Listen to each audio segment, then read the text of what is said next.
नमस्कार मेरे प्यारे बच्चों। कैसे हैं आप लोग? उम्मीद करती हूँ आप लोग बहुत अच्छे होंगे। और जैसा कि आप जानते हैं कि मैं आपके लिए मुगल का जो चैप्टर है आपका क्लास 7th का एनसीईआरटी बुक के नोट्स आपको लेकर के आई हूँ आपके सामने, जो कि आपके एग्ज़ाम के लिए बहुत हेल्पफुल हैं। और अब आप इनको, मैं जो आपकी पार्ट 2 वाली वीडियो थी उसमें मैंने आपको पढ़ाया था उत्तराधिकार की मुगल परंपराएं। अब मैं इससे आगे आपको आज पढ़ाऊंगी, जो कि है मुगल के अन्य शासकों के साथ संबंध कैसे रहे हैं। तो वीडियो को शुरू करने से पहले, पढ़ाने से पहले, मैं चाहूँगी कि आप लोग लाइक शेयर सब्सक्राइब जरूर करें, ताकि मैं आपके लिए और अच्छी अच्छी वीडियोस लेके आऊँ और आप इससे अपने कोर्स को भी पूरा कर सकें, अच्छी तरीके से समझ सकें और जाकि जो कि आपके एग्ज़ाम में हेल्पफुल है, और अपने अच्छे से याद करके एग्ज़ाम में ज़रूर करके आएँ। तो अब मैं शुरू करती हूँ आपको पढ़ाना आगे।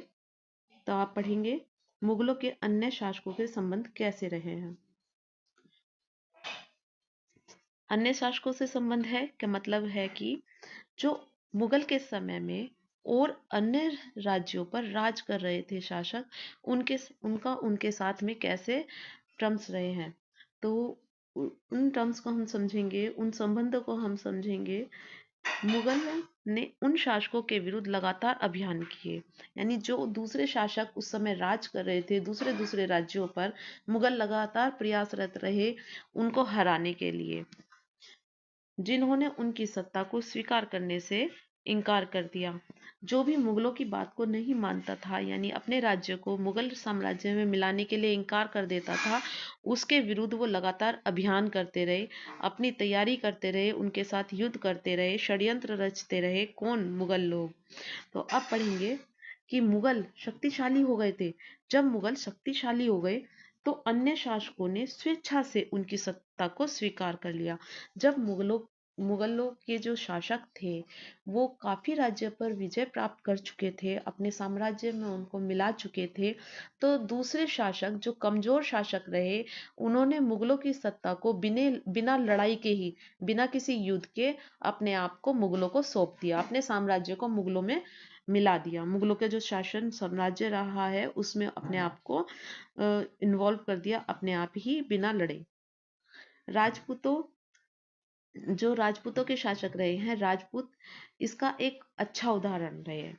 यानी कि जो राजपूत शासक थे उनमें से भी अधिकतर जो राजपूत थे उन्होंने मुगलों की सत्ता को स्वतः ही स्वीकार कर लिया था। अनेकों घराने में अपनी पुत्रियों के विवाह करके वे उच्च पद को प्राप्त कर लिया करते थे। यानी जो बहुत सारे राजपूत राजा ऐसे रहे हैं जिन्होंने मुगलों की सत्ता को स्वीकार कर लिया और अपनी जो बेटियां थीं, यानी कि जो अपनी पुत्रियां थीं, उनको मुगल शासकों के साथ उनकी जो है शादी करा दी, यानी विवाह करा दिया, और मुगलों के दरबार में अपने आप को एक उच्च पद पर आसीन करवा लिया, यानी कि उन्होंने एक अच्छी पोस्ट उनके दरबार में ले ली थी। परंतु जो मेवाड़ के शिशोदिया राजपूत थे, उनके वंश ने लंबे समय तक मुगलों की सत्ता को स्वीकार नहीं किया, जिनके खिलाफ मुगलों ने समय समय पर अभियान शुरू किया, करते रहे लगातार, लेकिन अंत में मुगलों की विजय हुई थी। मनसबदार और जागीरदार। मुगलों की सेवा में आने वाले नौकरशाह मनसबदार कहलाए, यानी एक पदवी थी जो वो अपने यहाँ पर काम करने वाले नौकरों को दिया करती थी। अब नौकर क्या? नौकर तो सभी होते हैं, जो भी कोई भी काम करेगा किसी का, वो नौकर ही है। तो जो राजा के दरबार में शाही नौकर हुआ करते थे उनको ये पदवी दी गई थी, मनसबदार और जागीरदार। अब ये क्या होती थी इसको ढंग से समझेंगे हम। मनसबदार मनसबदार शब्द का जो प्रयोग है वो ऐसे व्यक्तियों के लिए होता था जिन्हें कोई मनसब, यानी कि कोई सरकारी हैसियत या पद मिलता था। यानी मनसब क्या था? मनसब एक पद था, पद का नाम था, और जो पद को ग्रहण करता था वो कहलाता था मनसबदार। यह मुगलों द्वारा चलाई गई श्रेणी व्यवस्था थी।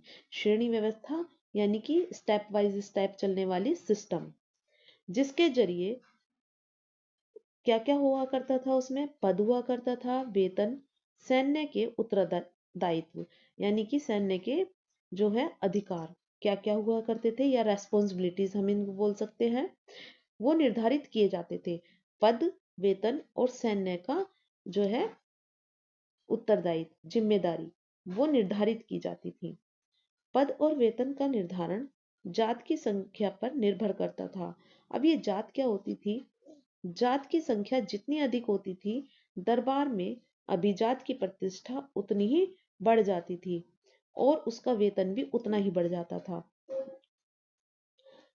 मनसबदार अपना वेतन राजस्व एकत्र करने वाली भूमि के रूप में पाते थे, जिन्हें वो क्या कहते थे?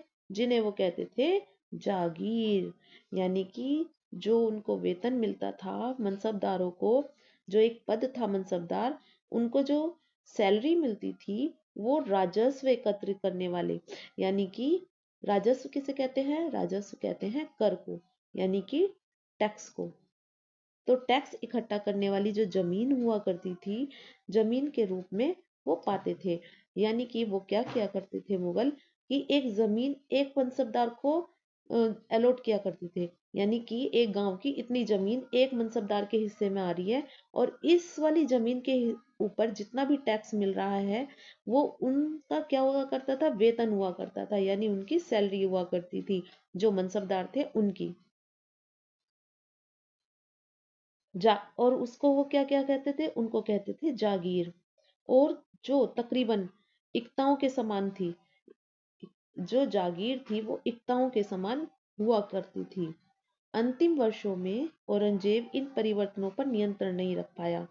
इस कारण किसानों को अत्यधिक मुसीबतों का सामना करना पड़ा। जो किसान थे उनको बहुत मुसीबतों का सामना क्यों करना पड़ा था? क्योंकि टैक्सेस बहुत हाई हाई हो गए थे।